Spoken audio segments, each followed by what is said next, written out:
আজকে আমরা নিফটির মধ্যে আবারও একটা নতুন হাই দেখতে পেলাম, যেটা হচ্ছে 25,192। ব্যাংক নিফটিতেও আমরা একটা ভালো ক্লোজিং পেয়েছি 51,152 উপর।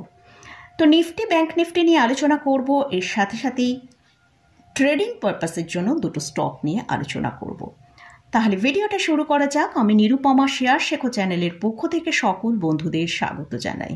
আর চ্যানেলটা যদি সাবস্ক্রাইব না করে থাকেন তাহলে অবশ্যই চ্যানেলটা সাবস্ক্রাইব করে নেবেন, আর পাশে থাকা বেল আইকনটা প্রেস করে রাখবেন। আমি ভিডিও আপলোড করার সাথে সাথে আপনাদের কাছে ভিডিওটা পৌঁছে যাবে। তো ভিডিওটা শুরু করার আগেই বলি, আমার অনেক ভিউয়ার্সরা বলেছেন একটু ভিডিওটা সন্ধ্যের দিকে ছাড়ার জন্য। যেহেতু আমি বিভিন্ন কাজে ব্যস্ত থাকি, তাই কিন্তু ভিডিওটা ছাড়তে অনেকটাই দেরি হয়ে যায়, তবে আমি চেষ্টা করব যতটা তাড়াতাড়ি পারা যায় ভিডিওটা ছাড়তে। তো আমরা আজকে মার্কেটের মধ্যে দেখলাম যে নিফটি আবারও একটা নতুন হাই তৈরি করলো, যেটা হচ্ছে 25,192। আমি আপনাদের সাথে গতকালই এই ভিডিওটায় শেয়ার করেছিলাম যে নিফটি 25,125-এর ওপর যদি ট্রেড করতে পারে এবং সাস্টেন করে, তাহলে কিন্তু নিফটির মধ্যে আমরা আবার নতুন হাই দেখতে পেতে পারি। তো সেরকমই আজকে আমরা দেখলাম নিফটি আবারও নতুন হাই তৈরি করলো, এবং আজকে নিফটি যে লোটা করেছে সেটা হচ্ছে 24,998, আর ক্লোজিং টাইমে ক্লোজ দিয়েছে 25,151 কাছে। তো নিফটির জন্য এখন যেটা স্ট্রং সাপোর্টের কাজ করছে, যে স্ট্রং সাপোর্টের রেঞ্জটার মধ্যে কাজ করছে, সেটা হচ্ছে 24,950 থেকে 25,000। নিফটি যতক্ষণ এই 25,000-এর ওপরে ট্রেড করবে, নিফটিতে কিন্তু এরকম ভালো মুভ আসবে। নিফটির আজকে এই যে এতটা র্যালি এলো, এর পেছনে কিন্তু আইটি, ফাইন্যান্স, এফএমসিজি এইসব সেক্টরগুলোর কিন্তু একটা ভালো ভূমিকা ছিলই। আমরা মর্নিং থেকেই দেখছিলাম আইটি কিন্তু খুব ভালো র্যালি দেখাচ্ছিল।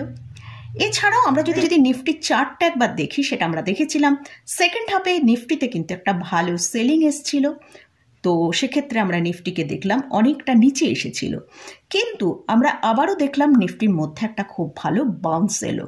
তো সেটার জন্য দুটো নিউজ কিন্তু এখানে খুবই ইম্পর্টেন্ট।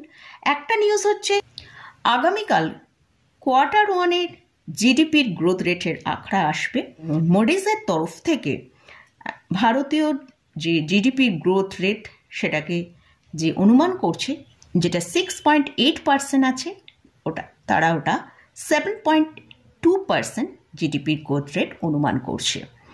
তো এটা 2024-এর জন্যই তারা কিন্তু এই গ্রোথ রেটটা দেখতে পাচ্ছে। তো এটা মার্কেটের জন্য একটা বেশ পজিটিভ নিউজ।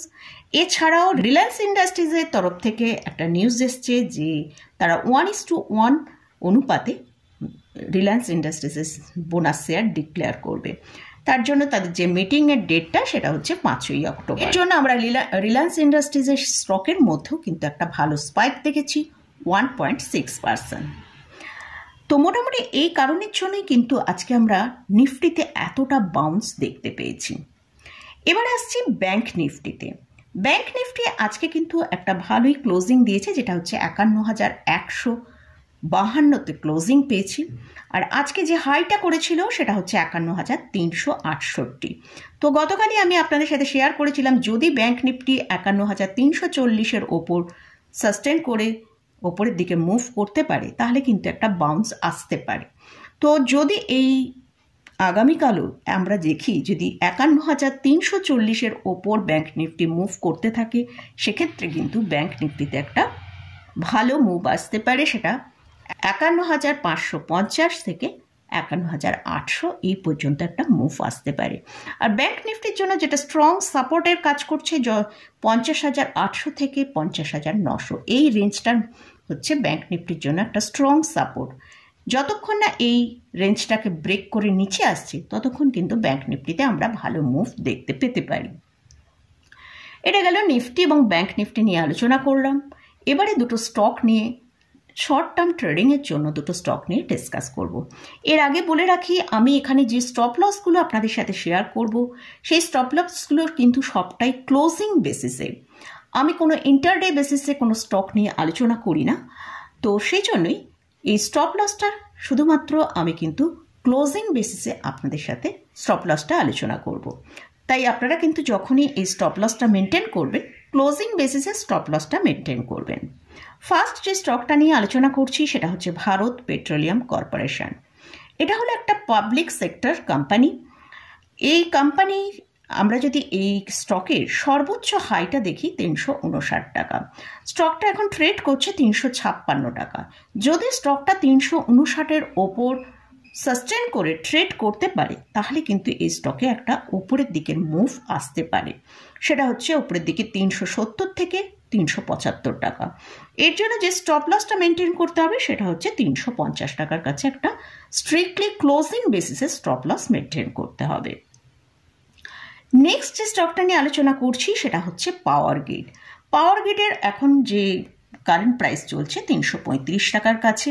এটা হচ্ছে ইন্ডিয়ার largest electric power transmission company. আজকে দেখেছি পাওয়ার সেক্টর স্টকের মধ্যে কিন্তু একটা ভালো বাউন্স এসছে, সেটা আরইসি, পিএফসি, মোটামুটি সব স্টকের মধ্যেই কিন্তু আমরা একটা ভালো বাউন্স দেখেছি। তো সেক্ষেত্রে আমার মনে হয় আগামী দিনে আমরা পাওয়ার গ্রিডের মধ্যেও একটা বাউন্স দেখতে পেতে পারি। এই স্টকটা 335 টাকার কাছে এখন ট্রেড করছে। এর জন্য এই স্টকের ক্লোজিং বেসিসে যে স্টপ লসটা মেনটেন করতে হবে সেটা হচ্ছে 330 টাকা। আর উপরের দিকে টার্গেট হিসেবে প্রথম যে টার্গেটটা দেখব সেটা 350, নেক্সট তার টার্গেট 357। এই স্টকটা তার 50 ডিএমআর ওপরে ট্রেড করছে। এই স্টকগুলো নিয়ে যে আলোচনা করলাম এটা কিন্তু কোনোটাই রেকমেন্ডেশন নয়। স্টক এবং ইন্ডেক্স নিয়ে যে আলোচনা করলাম শুধুমাত্র এডুকেশনাল পারপাসেই আপনাদের সাথে আলোচনা করলাম। আপনারা যদি ইন্ডেক্স বা স্টকে কোথাও কোনো পজিশন নিতে চান তার আগে ভালো করে চার্ট অ্যানালিসিস করে নিয়ে তারপরে পজিশন নেবেন। তো মোটামুটি আজকের মতন ভিডিওটা এখানে শেষ করছি। ভিডিওটা যদি ভালো লাগে অবশ্যই লাইক করবেন, শেয়ার করবেন, সাবস্ক্রাইব করবেন। ধন্যবাদ।